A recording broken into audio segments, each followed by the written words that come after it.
The year is 2255. 4 years have passed since the Vordax War, a brutal conflict that brought humanity to the brink.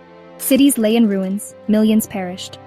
Yet from the ashes, a new world arose, rebuilt, not with the hubris of old, but with the hard-won wisdom of survival.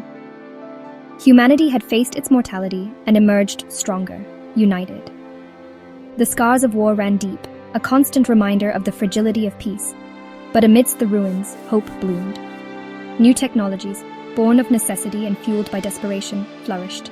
The global alliance, forged in the fires of war, held strong. The Zorathi, a reptilian species who shared the burden of fighting the Vordax, became trusted allies. Earth, once ravaged, now pulsed with newfound energy. Gleaming arcologies pierced the sky, powered by fusion and harnessing the very forces of the universe.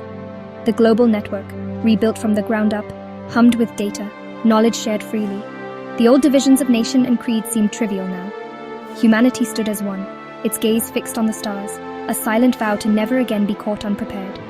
This was not merely reconstruction, it was a rebirth, a chance to build a better future not just for humanity but for all species who yearned for peace.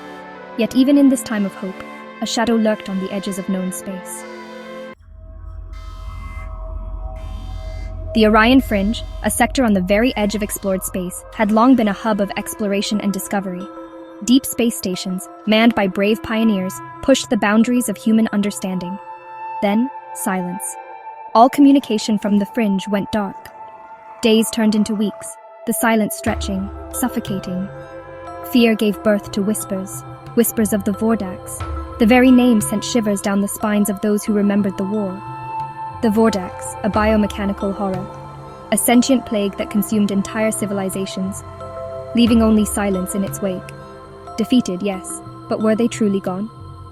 From the depths of this growing dread, a single garbled transmission emerged. Its source, me. Commander Elias Vance, a hero of the war, stationed on the Orion Fringe. Vance, a legend, both man and machine. His body augmented with Zorathi technology to survive catastrophic injuries sustained in the war. His message, fragmented, desperate, hinted at something far more terrifying than anything they could have imagined. The Vordax, they're not just back, they've evolved. The Vordax, the very name conjured images of nightmares.